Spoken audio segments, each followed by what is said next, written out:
Hello student, how are you? I hope you will be fine. My name is Saravaz from American Islamic School. Let's start now. Class 3 आज हम discussion करते हैं page number 2। कल मैंने आप लोगों को बता दिया था इवन नंबर और ऑड नंबर क्या चीज़ होते हैं। आज हम डिस्कशन करते हैं रोमन नंबर्स क्या चीज़ कहलाते हैं।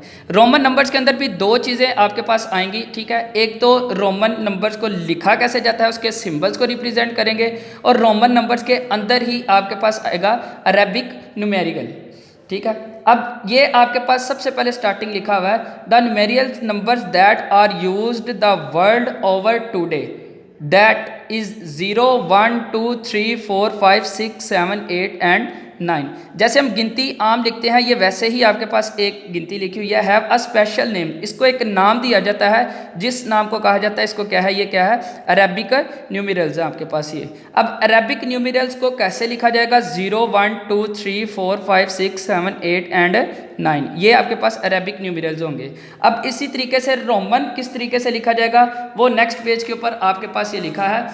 ये आपके पास स्टार्टिंग टेबल के ऊपर लिखा हुआ है रोमन सिंबल्स के 1 को किस तरीके से मेंशन किया जाएगा, इसी तरीके से 5 को किस तरीके से मेंशन किया जाएगा, 10 को किस तरीके से लिखा जाएगा, ठीक है।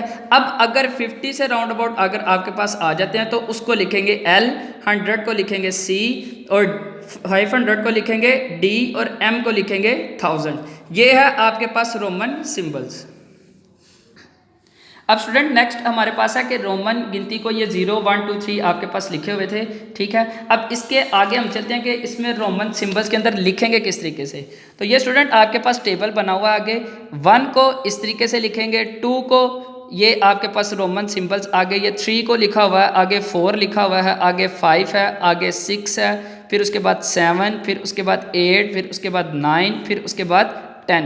ये स्टूडेंट सारे आपके पास जितने भी हैं ये सारे रोमन सिंबल्स कहलाते हैं, ठीक है। अब 10 के आगे किस तरीके से लिखा जाएगा,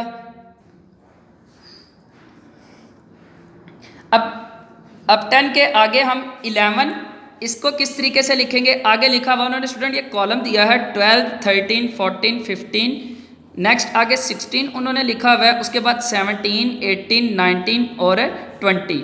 अब स्टूडेंट उन्होंने ये बाकी कॉलम्स के अंदर कहा है कि आप इसको लिख के बताना है कि कैसे लिखेंगे। तो स्टूडेंट इसमें लिखना है आप लोगों ने 12 को x, उसके बाद 1, उसके बाद फिर आपके पास ये 1, ठीक है। x को ये रिप्रेजेंट किया जाता है बेसिकली 10 के साथ, और ये है 1 और 1, मतलब 10 और 2 ये कर दिया जाएगा तो ये रोमन सिंबल आपके पास 12 बन जाएगा। अब नेक्स्ट है 13 में फिर उसी तरीके से ये आपके पास 10, ये 1 को रिप्रेजेंट करेगा, ये भी 1 को रिप्रेजेंट करेगा, और ये भी 1 को रिप्रेजेंट करेगा, मतलब 10 11 12 और 13। अब इसी तरीके से 14 को लिखेंगे x I, और इस तरीके से ये लिख देंगे v, ठीक है। इसका मतलब है ये क्या हो गया हमारे पास 14। नेक्स्ट हमारे पास आ जाएगा 15, x और सिंपल क्या लिख देंगे, v लिख देंगे इसके अंदर, ठीक है। आगे 16 उन्होंने खुद रिप्रेजेंट किया हुआ है, हमने आगे करना है 17 x v I और I, उसके बाद 18 उसी तरीके से x v I और I।